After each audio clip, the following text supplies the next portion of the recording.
राजकीय महाविद्यालय मलसीसर के बीए अंतिम वर्ष के समस्त विद्यार्थियों का स्वागत व अभिनंदन।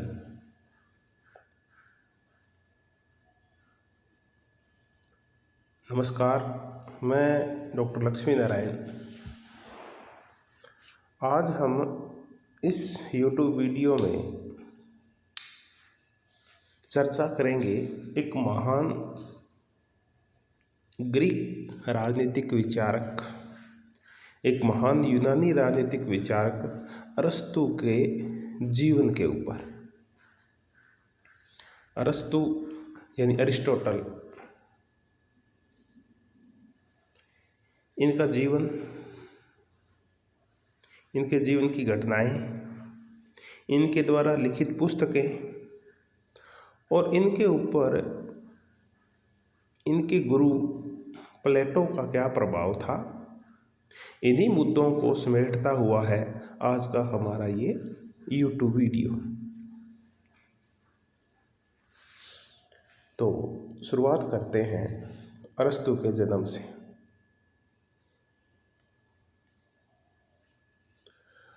अरस्तु लगभग ईसा से 384 ईस्वी पूर्व पैदा हुए, यानी जब ईसा मसीह पैदा भी नहीं हुए थे उससे 384 वर्ष पूर्व अरिस्टोटल पैदा हुए थे। इनका जन्म एक यूनानी नगर राज्य है स्टेगिरा, वहाँ हुआ और इनके जो पिता थे वो शाही चिकित्सक से, यानी राजा के वैद्य थे वो। तो अरस्तु का जीवन बड़ा सुखपूर्वक व्यतीत हुआ क्योंकि घर में कोई आर्थिक कमी नहीं थी। दूसरा, अरस्तु ने अपने पिता से अध्ययन की एक नई पद्धति सीखी जिसको अपन आम तौर पर केस स्टडी बोलते हैं। किसी भी चीज़ का व्यापक विश्लेषण करना और उसके बाद निष्कर्ष निकालना। डॉक्टर यही करता है, पहले पूरे अपने रोग है जो उसका पूरा विश्लेषण करता है और उसके बाद दवाई देता है कि क्या रोग है, वो पहले निष्कर्ष निकालता है उसके बाद दवाई देता है। तो ऐसे ही फिर खोजबीन की प्रवृत्ति अरस्तु में भी डेवलप हो गई अपने पिता के देखा देखी। अरस्तु जब थोड़ा बड़ा हुआ तो अपने ज्ञान की भूख को शांत करने के लिए एथेंस में आ गया और एथेंस में वो प्लेटो का जो विश्वविद्यालय था, अकेडमी, उसमें दाखिल हो गया। अरस्तु को ज्ञान की बड़ी भूख थी और अरस्तु का जो कमरा था अकेडमी में, प्लेटो वाले विश्वविद्यालय में, वो पुस्तकों से भरा रहता था। इसीलिए उसके रूम को प्लेटो एक ज्ञानवान व्यक्ति का रूम कहता था, ज्ञानवान व्यक्ति का कमरा कहा करता था। अरस्तु तर्क करने में, लिखने पढ़ने में, मैथ में, दर्शन में अत्यंत कुशाग्र बुद्धि था। वो हर मामले में विद्यार्थियों का नेतृत्व किया करता था। इसीलिए प्लेटो अरस्तु को अपने विश्वविद्यालय का, यानी अकेडमी का नोज, यानी एक चमकदार नक्षत्र कहा करता था, यानी एक तारा कहा करता था, एक स्टार था ये अरस्तु अपने समय विश्वविद्यालय का। लगभग 18-20 साल तक अरस्तु ने प्लेटो के सानिध्य में रहकर शिक्षा प्राप्त की। बाद में जब प्लेटो की मृत्यु हो गई तो अरस्तु को ये उम्मीद थी कि चूँकि वो सबसे योग्य विद्यार्थी था प्लेटो का, इसलिए प्लेटो के बाद प्लेटो का जो विश्वविद्यालय है उसके कुलपति का पद चांसलर का पद मुझे ही मिलेगा। लेकिन प्लेटो की मृत्यु के बाद अरस्तु के खिलाफ कुछ ऐसा षड्यंत्र हुआ कि प्लेटो का छोटा भाई अकेडमी का चांसलर बन गया, कुलपति बन गया। अरस्तु को कुलपति बनने का मौका नहीं मिला। अपनी प्रतिभा की, अपने ज्ञान की अवहेलना को देखते हुए और अरस्तु ने अकेडमी को त्याग दिया। कालांतर में अरस्तु, जिसे हम अरिस्टोटल भी कहते हैं, राजा फिलिप का बेटा था सिकंदर, जिसे हम अलेक्जेंडर द ग्रेट के नाम से जानते हैं। वो सिकंदर का गुरु बन गया। उसने सिकंदर को युद्ध कला, तर्क तथा शासन कला के संबंध में शिक्षा दी। सिकंदर राजा के रूप में अपने गुरु का बड़ा सम्मान किया करता था। ये अरस्तु ही था जिसने सिकंदर के मन में विश्व विजय की भावना पैदा की और इसी भावना को लेकर अलेक्जेंडर ने विश्व विजेता बनने का अभियान शुरू किया।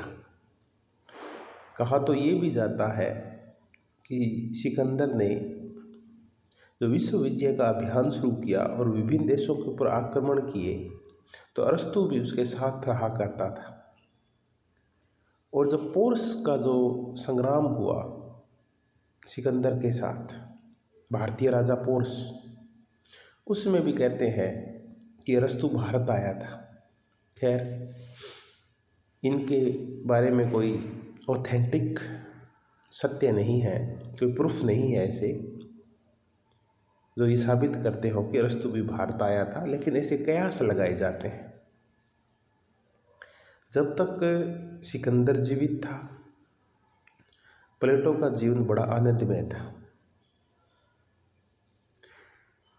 सिकंदर ने अपने गुरु को सैकड़ों दास दे रखे थे, नौकर दे रखे थे, और ये दास अरस्तु के लिए विभिन्न देशों से और विभिन्न स्थानों से शैक्षणिक सामग्री का संचय किया करते थे, शैक्षणिक सामग्री इकट्ठी किया करते थे। कालांतर में जब ऐसमय ही अलेक्जेंडर की मौत हो गई, तो एथेंस, जिसको सिकंदर ने जीत लिया था, वहाँ अरिस्तु का बड़ा विरोध था। इसलिए सिकंदर की मौत के बाद जब एथेंस वासियों ने स्वतंत्र होने का निर्णय किया, तो उनकी नज़र में एक कांटा नजर आया, अरस्तु। अरस्तु को ये पता था कि एथेंस में अब उसका जीवन सुरक्षित नहीं है, तो उसने एथेंस छोड़ दिया और एथेंस छोड़ने के कुछ समय बाद ही उसकी मृत्यु हो गई। जब सिकंदर राजा था और अरस्तु का भाग्य चरम पे था, तो अरस्तु ने एथेंस में आकर अपना खुद का एक विश्वविद्यालय स्थापित किया था और उस विश्वविद्यालय का नाम था लीशियम। ये लीशियम तात्कालिक समय का बड़ा प्रसिद्ध विश्वविद्यालय था, जहाँ दूर दूर से ज्ञान पिपासु छात्र पढ़ने के लिए आया करते थे। बाद में जब सिकंदर की मौत हो गई और एथेंस में अरस्तु के लिए रहना मुश्किल हो गया, उसकी जान को खतरा पैदा हो गया, तब अरस्तु ने ये कह के कि मैं एथेंस वासियों को दर्शन के खिलाफ दूसरा अपराध करने का मौका नहीं दूंगा, और ये कहकर एथेंस त्याग दिया। अब हम इस लाइन पे आते हैं कि मैं एथेंस वासियों को दर्शन के खिलाफ दूसरा अपराध नहीं करने दूंगा। तो फिर एथेंस वासियों का पहला अपराध क्या था? एथेंस वासियों का पहला अपराध ये था जब उन्होंने एक दार्शनिक सुकरात की हत्या कर दी थी। और ऐसी ही हत्या वो अरस्तु भी करना चाहते थे, लेकिन अरस्तु ने पहले ही भांप लिया था अपने हत्या के षड्यंत्र को, इसलिए वो एथेंस छोड़कर चला गया। तो कुल जमा ये था अरस्तु का जीवन परिचय। अब हम अरस्तु द्वारा रचित पुस्तकों और उसके ज्ञान सागर के ऊपर चर्चा करते हैं।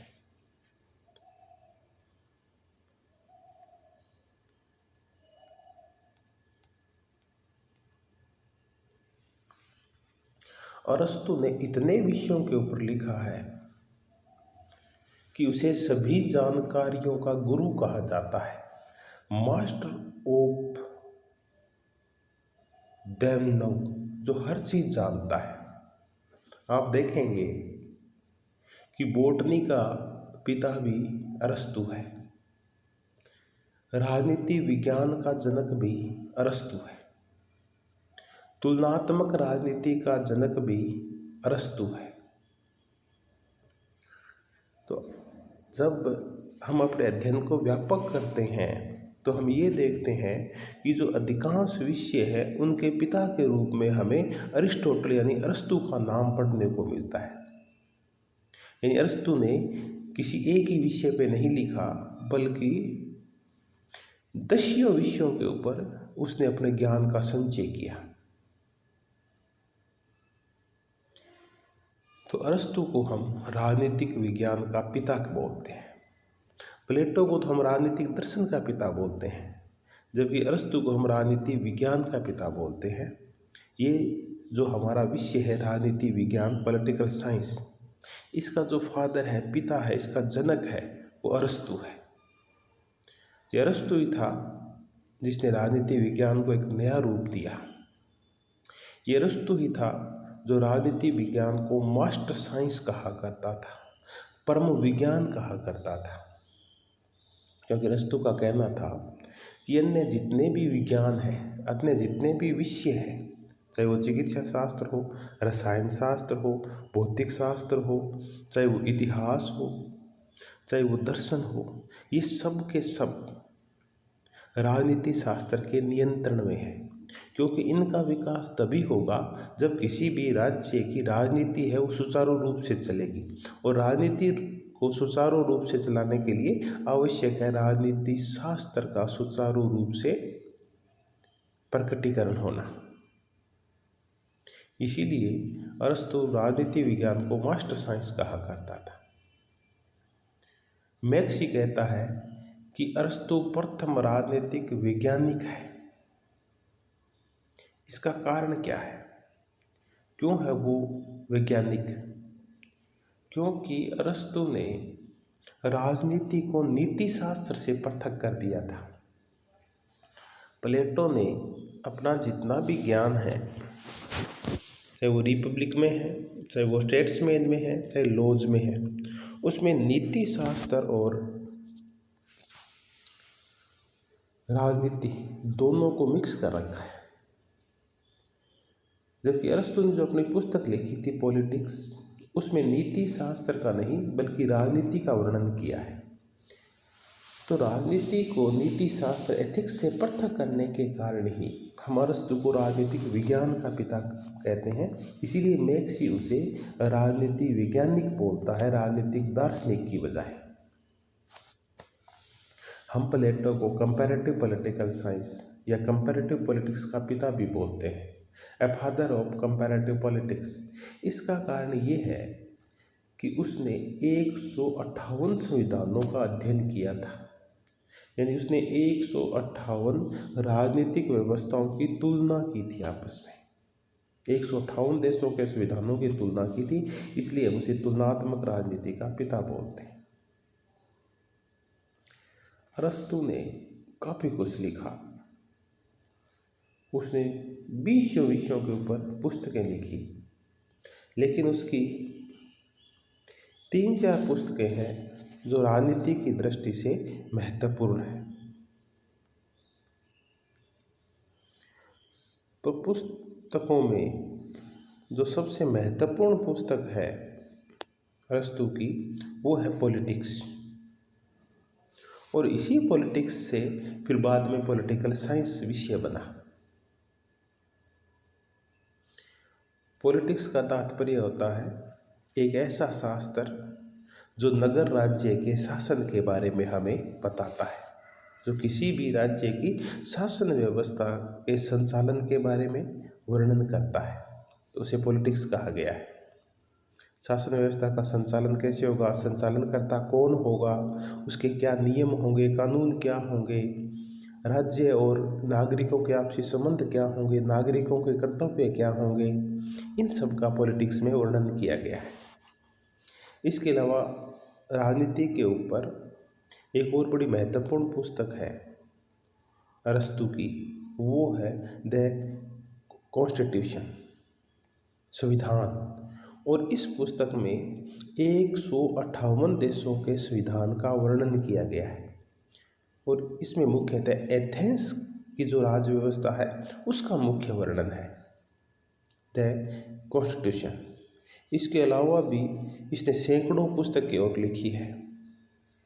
एक पुस्तक मेटाफिजिक्स है, एक पुस्तक निकोमेनियन एथिक्स है, निकोमेनियन नीति शास्त्र है। निकोमेनियन इनके पिता का सरनेम था, तो ये निकोमेनियन एथिक्स भी उनकी एक महत्वपूर्ण पुस्तक है जो नीति शास्त्र के ऊपर लिखी गई है। अरस्तु ने कला और विज्ञान ये सैकड़ों विषयों के ऊपर पुस्तकें लिखी है, पर इसकी जो मुख्य पुस्तक है वो पॉलिटिक्स है, जिसमें राजनीति व्यवस्था का सांगोपांग वर्णन किया गया है। तो ये थी प्लेटो की पुस्तकों की चर्चा। अब हम अरस्तु का जो गुरु है प्लेटो, उसकी और अरस्तु की तुलना करते हैं। अरस्तु का बड़ा प्रसिद्ध है राज्यों का वर्गीकरण, क्लासिफिकेशन ऑफ स्टेट्स, यानी राज्य कितने प्रकार के होते हैं। ये प्लेटो की जो पुस्तक है स्टेट्समैन, वहाँ से लिया गया है। विधि के शासन का प्रथम सृष्टिकर्ता प्लेटो था और पॉलिटिक्स में जो रूल ऑफ लॉ है और मिक्स्ड कॉन्स्टिट्यूशन है, ये अरस्तु ने अपने गुरु की जो पुस्तक है द लॉज, वहाँ से लिए हैं। इस प्रकार हम देखते हैं कि अरस्तु ने अपना जो ज्ञान है वो काफ़ी कुछ अपने गुरु से उधार लिया है, लेकिन गुरु से उधार लेने के साथ साथ उसने उसमें काफ़ी परिवर्तन भी कर दिया है। उसने अपने गुरु के जो ज्ञान के सिद्धांत थे उनको ज्यों का त्यों स्वीकार नहीं किया, बल्कि उनका खंडन भी किया है और एक नवीन मंडन भी किया है। अब हम दोनों में अंतर देखें कि क्या अंतर है अरस्तु और उसके गुरु प्लेटो में। तो प्लेटो था वो राजनीति दार्शनिक था,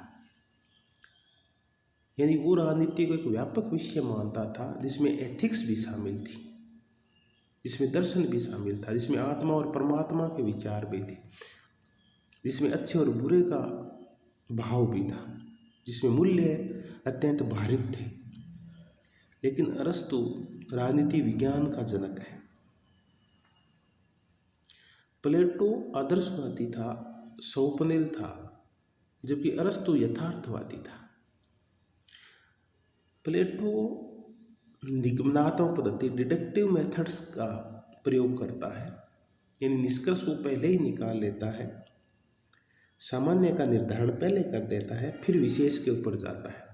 जबकि अरस्तु वैज्ञानिक पद्धति का प्रयोग करता है अपने अध्ययन में, और अरस्तु की जो पद्धति है वो इंडक्टिव है, आगमनात्मक पद्धति है।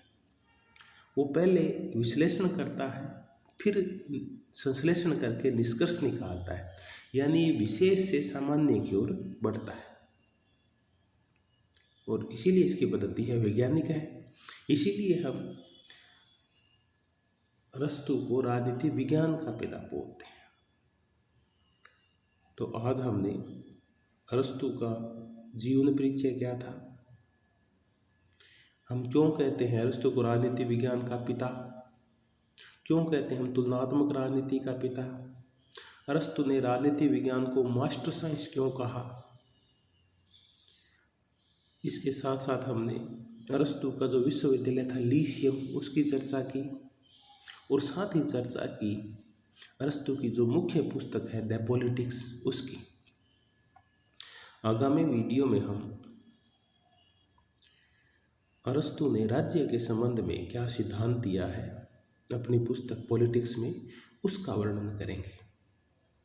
अगर आपको ये वीडियो पसंद आया हो तो आप इसे लाइक करें, आप अपने कॉलेज के साथियों के साथ इस वीडियो को शेयर करें, और आप जो गवर्नमेंट कॉलेज मलसी सर के नाम से यूट्यूब चैनल है उसको सब्सक्राइब करें। धन्यवाद, बहुत बहुत धन्यवाद।